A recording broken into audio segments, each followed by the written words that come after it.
Welcome to Blamestorming. Blamestorming. In a post-truth world, there's plenty of blame to go around. Plenty of blame to go around. Plenty of blame to go around. Plenty of blame to go around. Join Dave Sirus and Maryssa Smith as they blamestorm about today's hot topics. Hey guys, welcome to Blamestorming. I'm Maryssa Smith. I've got Dave Sirus with me. Hello. I've got AJ Mattioli with me. Hello, hello. And I've got Markus Kelle with me. Good morning. So, Dave is actually in from LA. He's Skyping with us today. So, how's LA, Dave? Oh, it's fine. Thank you for asking.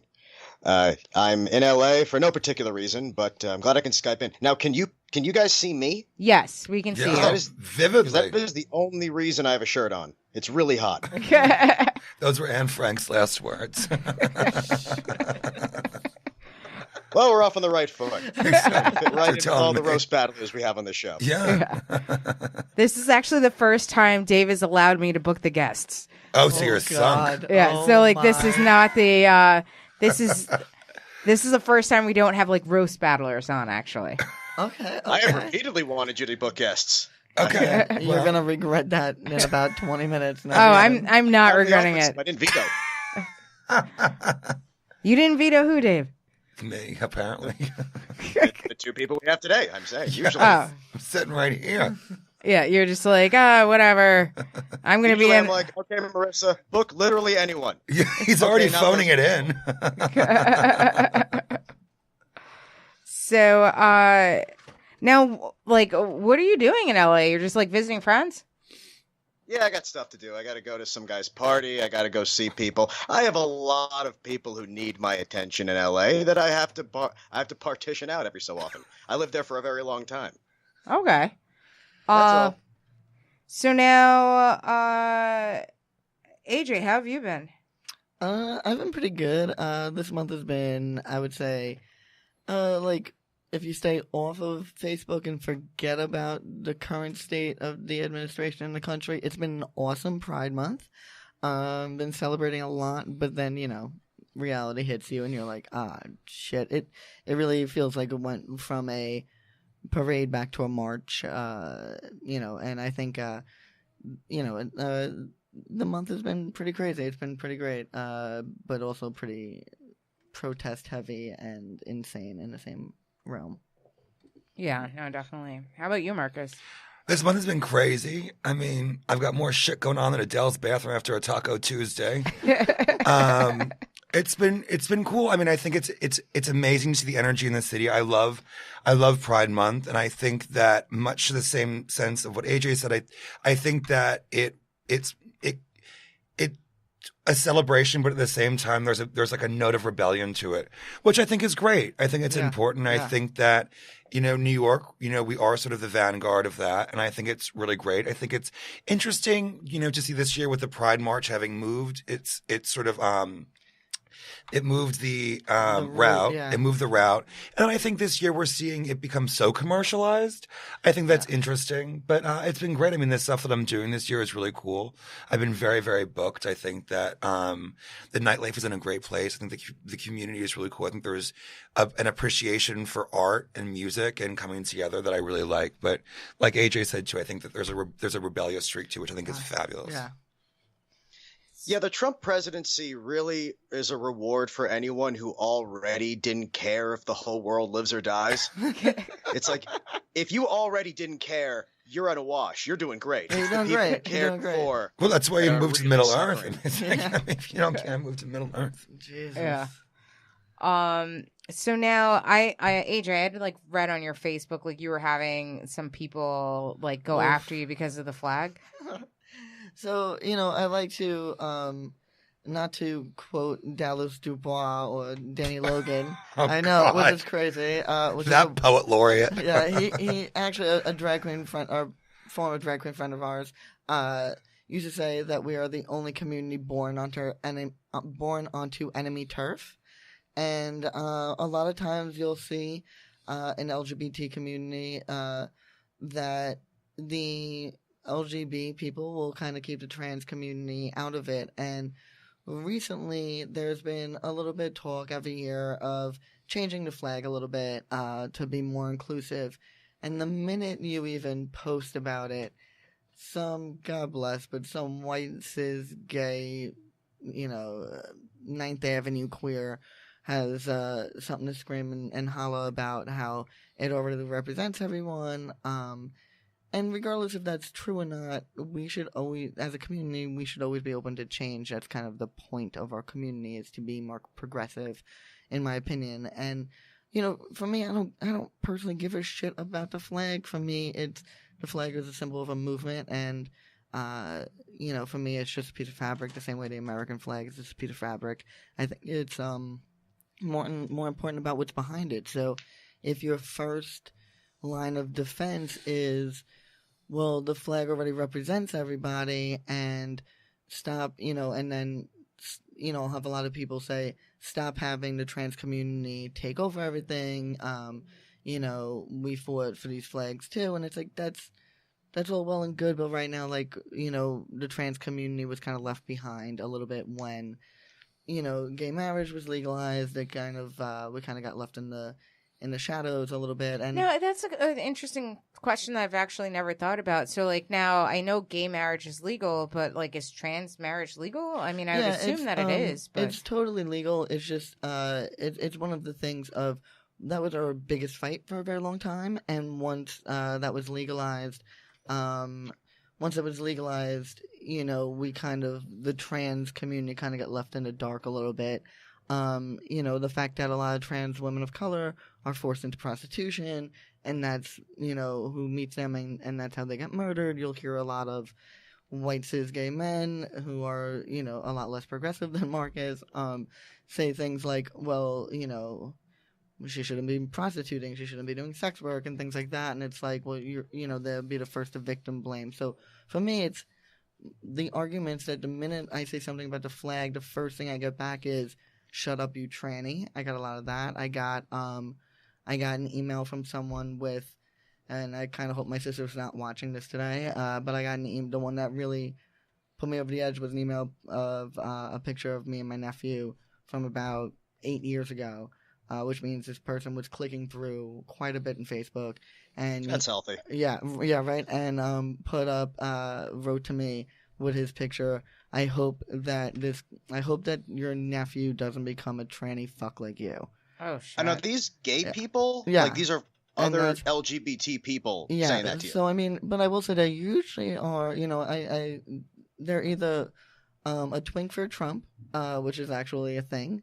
A lot of common Republican. I mean, they are usually someone that once they're outed within the community, they are ripped to shreds, but... that was happening all because I dared to say, maybe we should add some more inclusiveness. So now, what are you suggesting that's added to the flag that doesn't exist in the flag now? For me, I'm not suggesting anything. Well, I mean, what are the things being tossed out there? One of the things is, this year and last year, it was adding the a black and brown flag to include more people of color because they are... an oppressed group very much amongst the LGBT community as well. Right. So it's a way to include them a little bit more. And then it was to add the transgender flag colors. So essentially we do have individual flags as well, for those that don't know. We have an agender flag, we have a trans flag, we have a bisexual flag. But the way the colors were added was to create a almost an arrow into the flag, so it looks like it's pushing us forward. In the direction of progressive. Again, for me, it's, I'm like, if me posting an article is going to enrage you so much, if you have that much freaking privilege that the idea of adding a color is going to set you into such a fuckfest that you have to go and click through, we're talking probably 1,000 pictures before you get to that one, yeah. You've got problems. Unless it's fuchsia. I just hate fuchsia, but fuchsia the was number actually of colors on is the no flag problem. originally. I think it is. I think it was too, and then also I think they added the the black stripe originally was for HIV victims. Yeah. So there have been additions made to it. It just hasn't gone mainstream. And quite frankly, I think if you're trying to initiate a conversation about the flag, you have more problems than a flag. Yeah. And I think the idea too that we're, talking about, Stonewall and things like that, you're an idiot if you're in this community and don't realize that this movement, the avant-garde of that was trans women of color. Yeah. These are also, trans women of color are the most vulnerable class, not even in the queer community, in this country. In this country. So not talking about that and not giving them the platform and then victimizing that is so against the whole fucking point of this. Am I allowed to say F? They're the most vulnerable community, and at the same time have given us most of our slang. Yeah. Sure. They get no credit. They've basically invented every slang word of the last 20 years. Yeah, no, 100%. Yeah. And listen, like, there's all of our vernacular comes from all of the vernacular. And right now, I don't know if you guys know this. I just recently shared the fact that my cousins of mine own the Pulse nightclub that got attacked 2 years ago, and right now they're getting sued by the families of the victims for not doing enough to prevent it. Essentially, putting the blame on the owners of the bar, saying that they should have had cops there. And thinking back to Stonewall, I go, I promise you, your children know their history, and if they were alive, they would not be supporting you suing people for not having cops there. We're also a community that historically has had problems with law enforcement. Yeah, so the idea that they would be at, I do doors at nightclubs. Yeah. I did a door at the biggest, gay party the day after, you have to understand that I don't want to say that there's a risk involved, but we don't want police. We don't want police necessarily there at all times. That's not part of club culture. So I think I didn't know that, and I think that's reprehensible. Yeah. So this was just another platform for something to show politically. But now they're not giving the names of the people that are suing, so I cannot imagine that is the survivors that were at that club. I would be very shocked if it was the other gay patrons. I do have a feeling that it is the family members of the victims that don't know gay culture.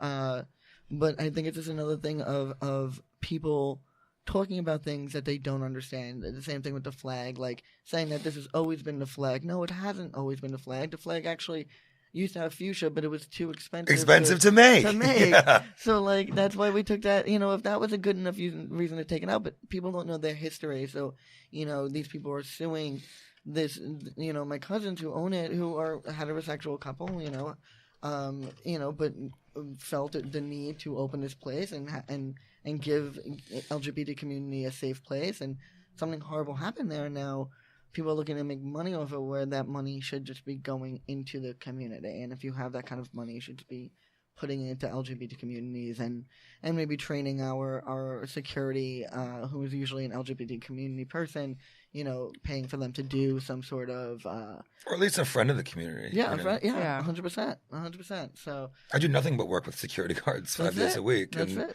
Ostensibly in New York, they're straight identifying cisgendered men, mainly of color. I mean, some of these I've been friends with for 10 years. I think it's ridiculous to think that any of these people could have done more. And the idea of, I remember talking to bar owners after the Orlando, after Pulse 2 years ago, and them talking about how they understood the importance of having, obviously, police officers present on Christopher Street, but at the same time, how sort of invasive it was, to the proceedings and the festivity and to people's level of comfortability. Obviously, you have to put that aside when it comes to safety at this point, but it's not. There shouldn't be, the precursor of police all the time.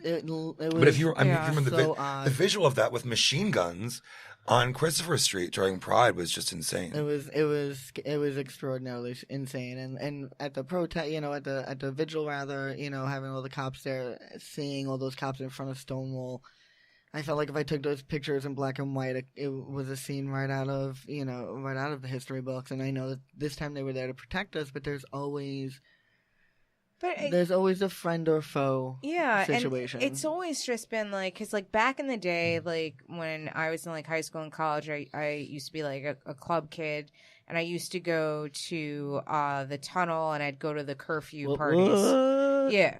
And so, like, I mean, you know, I'm too young to know what you're speaking yeah, of. it's like, what are you talking about? So, like, I used to go on the curfew side all the time and hang out in the jungle room, and like, literally, drag queens taught me how to do my own makeup. Like I remember I was in like that unisex bathroom, like upstairs, and like this guy was like fucking with me, and this drag queen came up and like saved my ass because like this guy was like trying to like kind of push me into a stall, and just like oh, like let her go, and then like she turned to me and she's just like, honey, you're cute, but what's going on with your face? And I was just like, and I was just like, okay. And so she's like, you coming back next week? I'm like, yeah. She's like, bring all your makeup. Don't touch your face. I'll show you what to do. And I was just like, okay. And I thought she was fucking with me, but part of me was just like, you know something?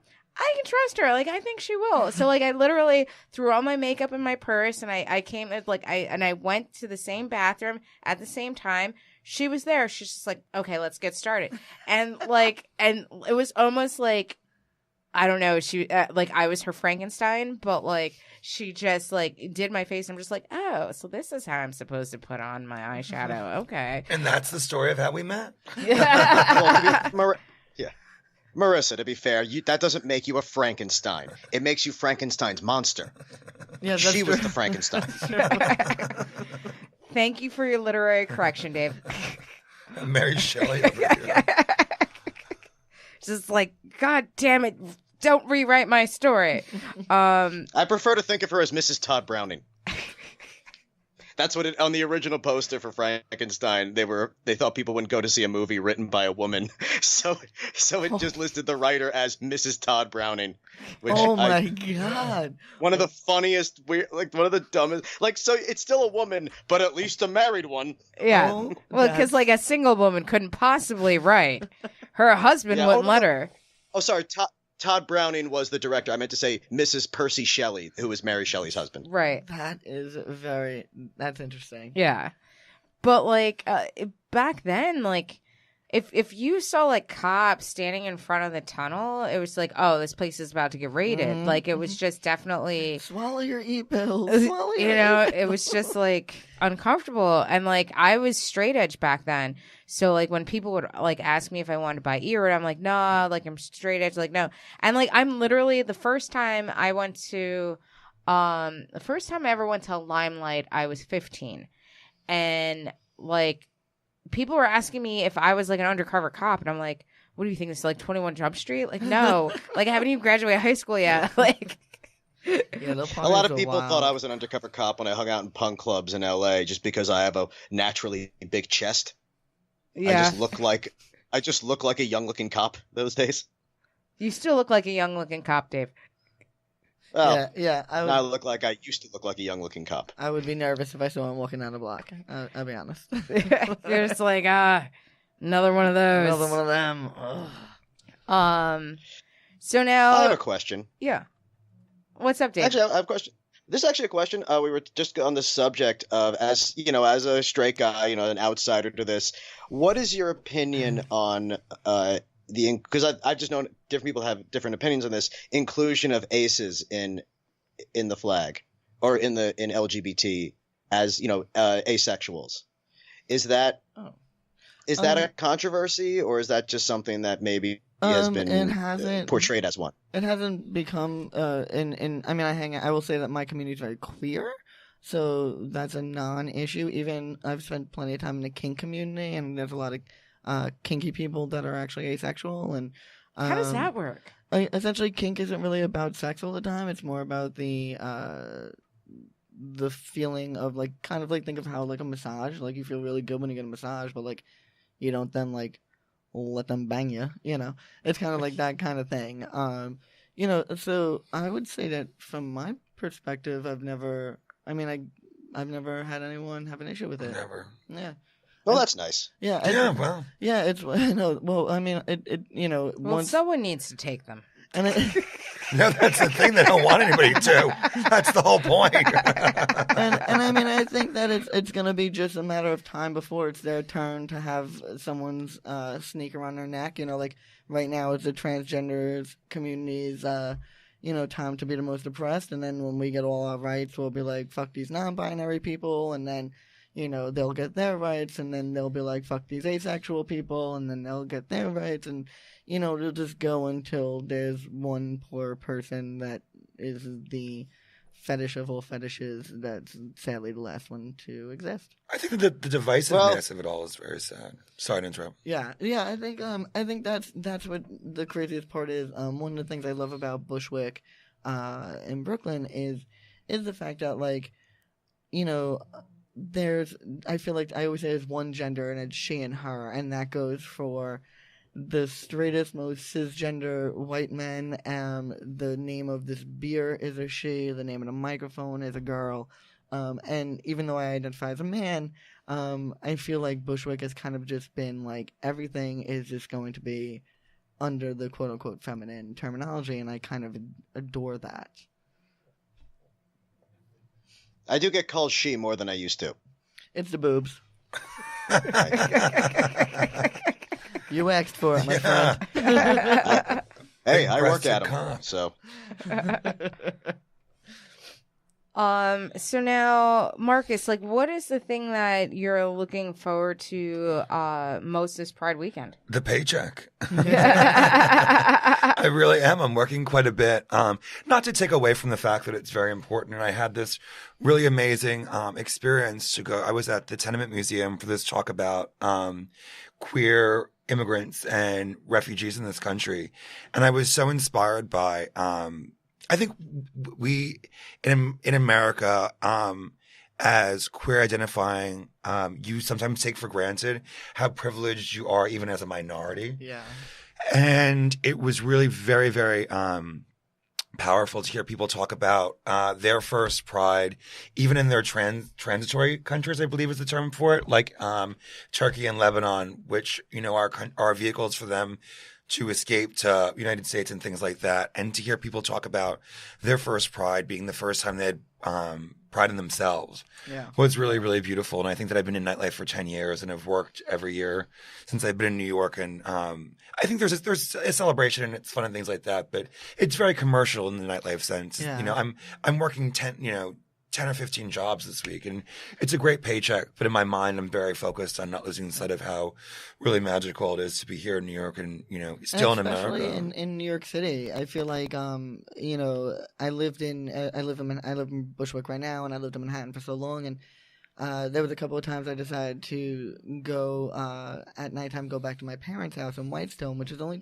20 minutes away from Manhattan, and going on the Long Island Railroad and watching, like, the kids take off their stickers and take off their pride flag and throw them out, like, and you forget that you live in a place of privilege and that, like, that's not everyone's reality, and it's fucked up. It's not like this in like so many places, especially in the Middle East, and it's something to be very, very, very conscious of. I think that we're very, very blessed. I mean, these people were talking to me about how they escaped from Iran and Saudi Arabia and Egypt, and they're in these transitory cities, and they're still getting death threats, and not from strangers, from their families. Yeah. Which is heartbreaking. And I mean, like, and then like the concentration camps in Russia, like.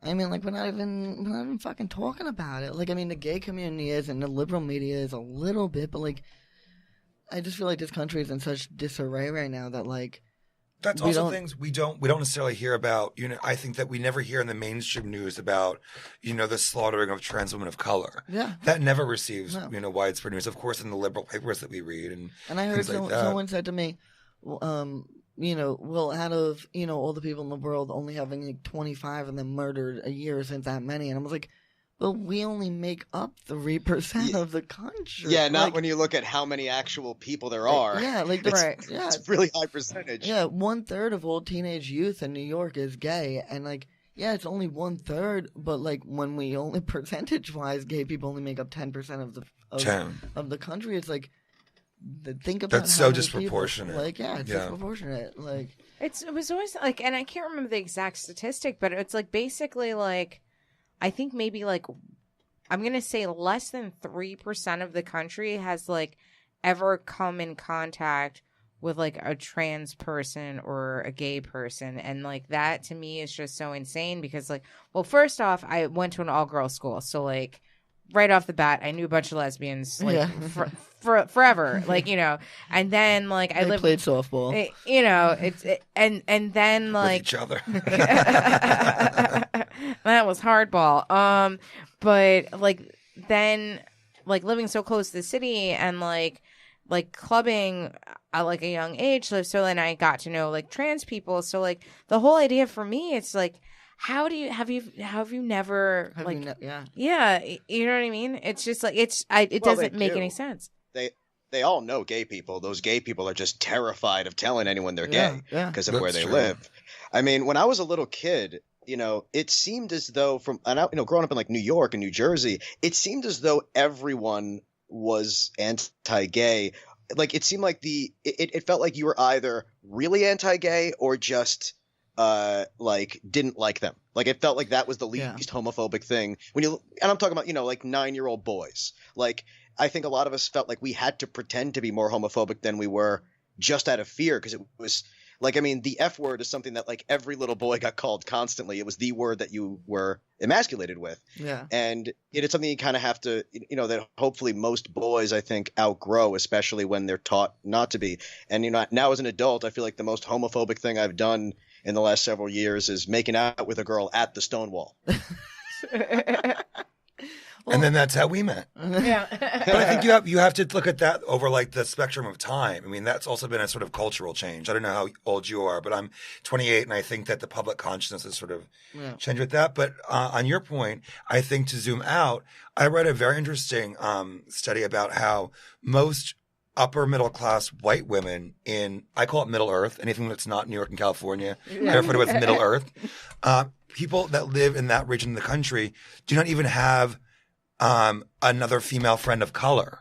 Yeah. Right. And I think that that's when you have, you know, this administration that says that Mexicans are rapists and trans women are lurking in bathrooms, because you don't have the personal context of knowing an individual that identifies that way.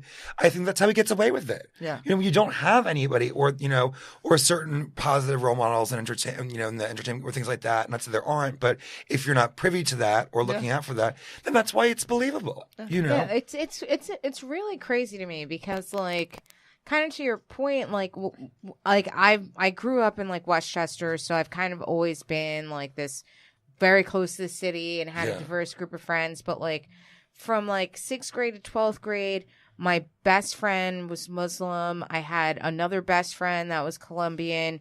We used to all go to clubs. Like my club friends were all like drag queens and like trans women, and like I can't tell you how many times like a trans woman or a drag queen has saved my ass in a club.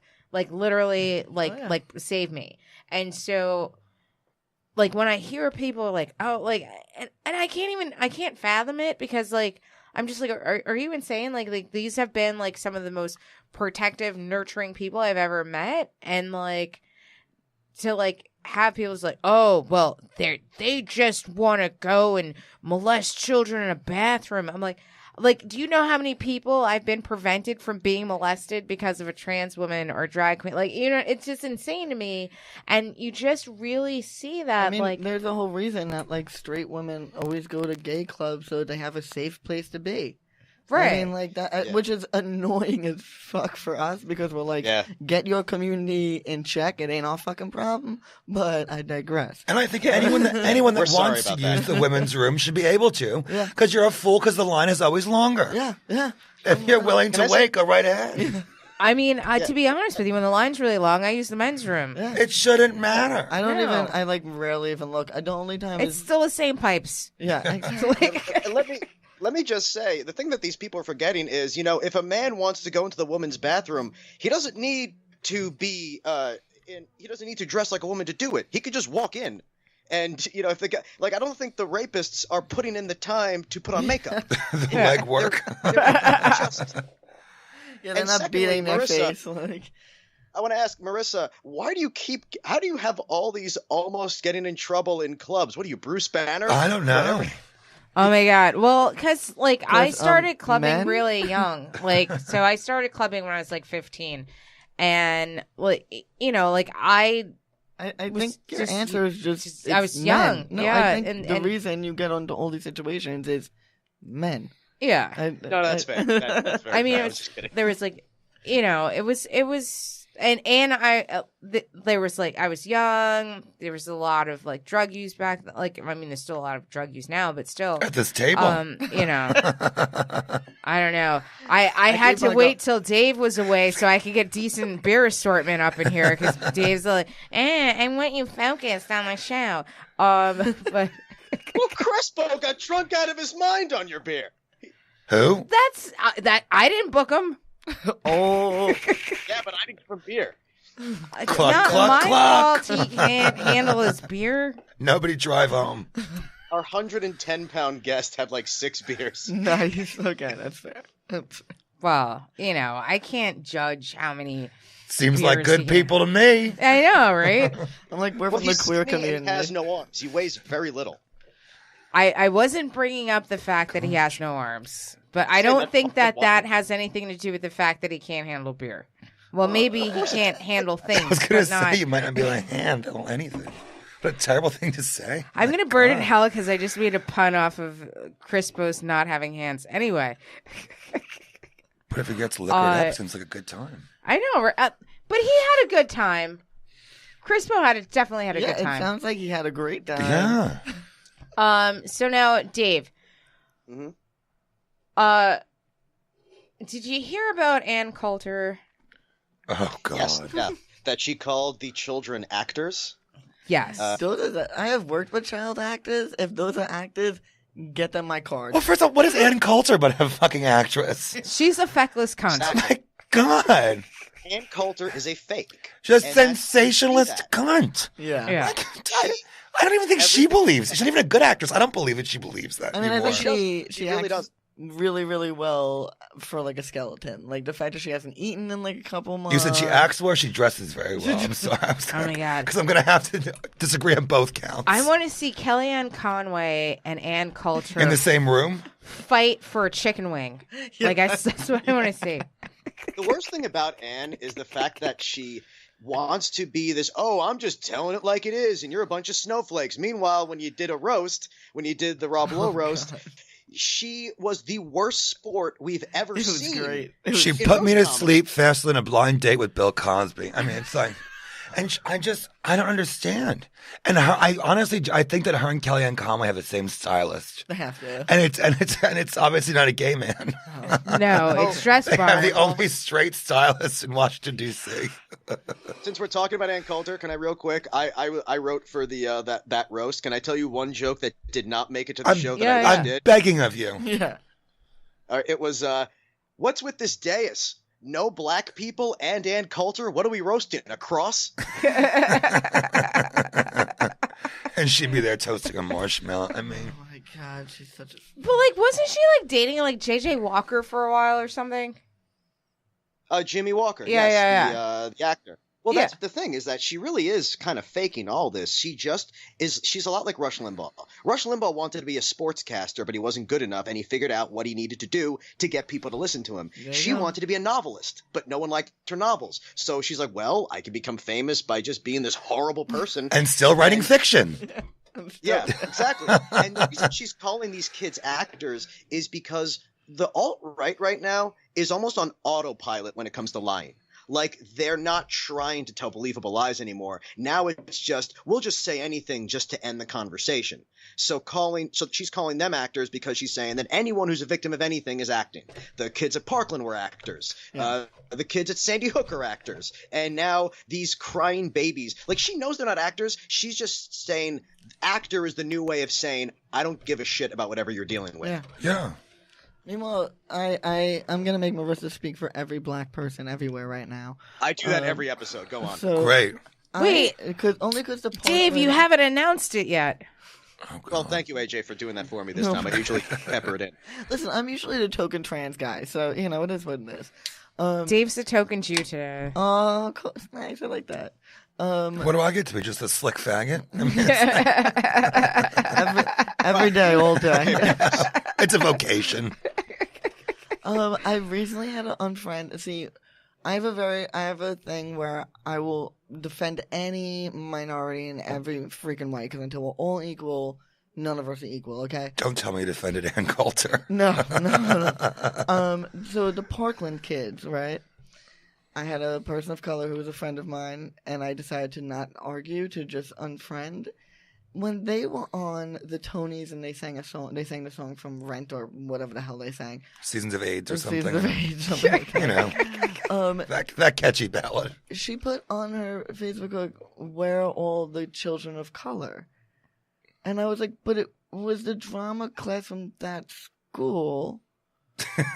So, like, I don't. First of all, maybe they passed away. First of all, maybe there was like two, and it's predominantly a white school. I'm like, would you have? And I was like, maybe kids that watch their friends get murdered shouldn't be subject to this harsh of a political statement.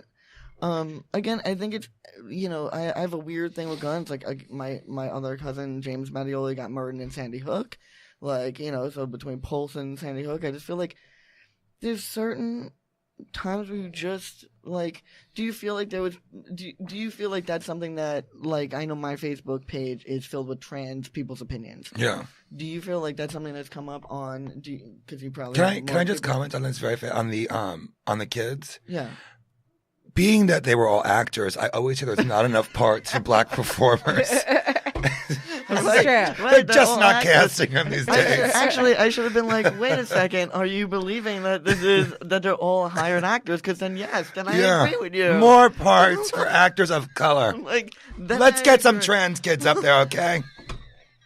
Please. I was like, would you put, like, and I was like, now, like, do you feel like your page has had, like, because my Facebook feed looks a lot different than my mom's Facebook feed, and which is my sister's Facebook feed. So, have you seen any other friends on your Facebook that have maybe said something? So my feed is like basically all comics. I feel like you have a lot of, no offense, dude, but a lot of white comics that you're usually arguing with, male comics. And I've unfriended a lot of them. Like now from. I can't say that my feed was complaining about the Tonys because my feed was not watching the Tonys. Okay, fair enough. But Fair enough. I'm saying. Here's a question. That's valid, totally. Would it have been less offensive if they found a black kid who wasn't part of that drama club? I mean, I think the least offensive. To do this? I think the least offensive they should have done is maybe checked in with all of the schools that have had, because now we're up to 200 shootings for the year. Right. So, I mean, like, you could have gotten at least 5 black kids that survived that could sing. Yeah. So I feel So I feel like maybe if they would have searched, and I mean they're the Tony Awards, so they had plenty of money to like get some of the better singers from each of the schools.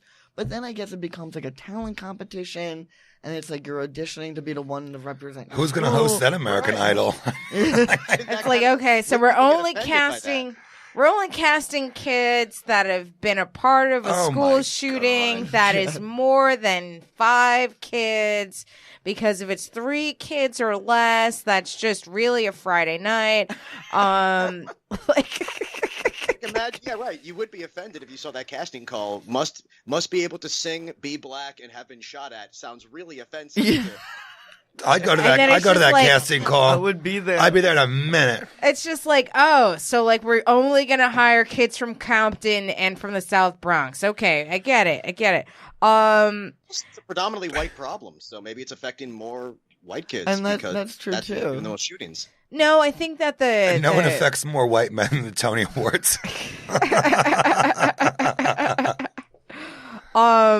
No, but like that's the thing too, though. It's just like school shootings, yes, but I think like shootings in general. Like I feel like if you're in inner cities or like that kids in Chicago that are walking back and forth home from their school are probably going to deal with more shootings than these Parkland kids. So these Parkland kids literally had like one real bad shooting, but these kids have to deal with shootings every day. Yeah. So and like I think that goes back to what we were saying about percentage versus amount, Right. Out of proportion. A lot of times when people of color get killed by police, I'll hear fucking white people say, oh, well, more white people are killed by police every year. And I'm like, well, first of all, why are you okay with that? Like, we shouldn't be okay with anyone getting killed by police if there was another way around it. And two, like, you have like more white people. There's more freaking white people, so it makes sense. Like, proportionally, like percentage-wise, though, I'm sure more black people are killed. well, Right, percentage it's like wise, 90% of the country's white, but only like 55% of the people shot by the police are white. Exactly. So it's like, it's technically true, but obviously it doesn't represent, Exactly. but like percentage wise, like most of the people that shoot cops are white, but they still seem to be more afraid of black people who percentage wise and number wise are not shooting them. But that's another thing that like kind of go into your percentage number quandary is that like That's a great word. Ooh. quandary. Yeah. Mufasa. Say it again. Quandary. So like The problem is there aren't enough white people in The Lion King. That's a quandary. But like let's just say like sexual assault in the military, for instance, right? So now we will say that there is a higher number of women that get sexually assaulted in the military. But if you look at that's the percentage. But like if you look at the numbers, actually there are more men sexually assaulted in the military than women. The idea also that there's so much violence against, like, you look at all these frats and like these straight dudes, like They're rapey as fuck. Why are you just like even if you're straight, like why are you shoving? Even if you're gay, why are you shoving things in people's asses? But like, why? I've seen that porn. It's always the frat boy. I auditioned for it. But like it is, it's always Frat like, Boy 98.7. I mean, like, but it's very bizarre that like it's not just that. And that's how I think you really get the psychology of it's about power, not about sex, because like it is a bunch of straight guys that are essentially raping other straight men. guys, yeah. Even if you think about jail, like it's not like, oh, I'm in jail and now I'm some homosexual. It's like, no, it's about power and dominance, and it's like it's just so. If rape really were about sex, then rape would have plummeted when pornography became more available. Fair, yeah. And obviously that didn't happen at all because it's never really about, being horny. It's about that. I think a lot of it is just about the sort of worship of power. We worship aggression. We reward it so much that it kind of, a lot of men confuse that and they see it as like, I mean, how many, old songs have guys bragging about, what they can do and that they don't care, what they do to women and stuff. Yeah. Well, that funny little Christmas carol, "Baby, It's Cold Outside." I mean, you don't think that was consensual? That's the rapiest song in history. I know. That is rape. Well, no, the second only being the intro to The Cosby Show. That's number 2. I mean, Biggie has a lot of problematic songs, but nothing as bad as "Baby It's Cold Outside."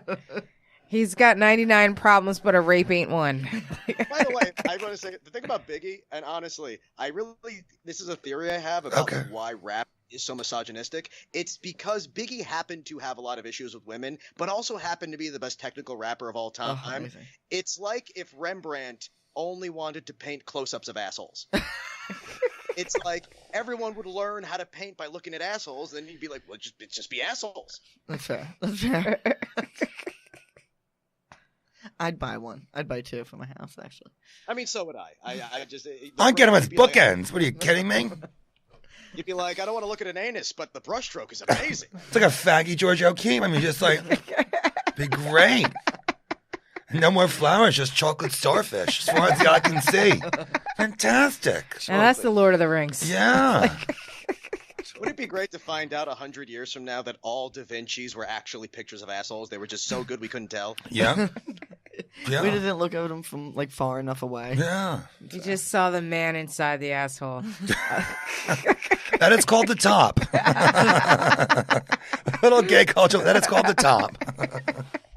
Georgia O'Keeffe, you mentioned, she's the one who does all the vagina flowers and Oh. skulls. The orchids. A dear personal friend. Yeah, I really would have loved if, like, when they finally figured that out and told her, she was really offended and had no idea that's what she'd been doing her whole life. That would be kind of What? amazing. No good? This is what yours looks like? It's like, mine is a flower. You roast beef motherfucker. Oh, shit. Mine's a weed. Oh, mine's a sycamore, for fuck's sake. Roast beef. It's like one looks like a flower, one looks like an Arby's. But which one is gluten-free? It's all perspective. It is, Dave. It is. We should take a quick break. And we'll be right back, you guys.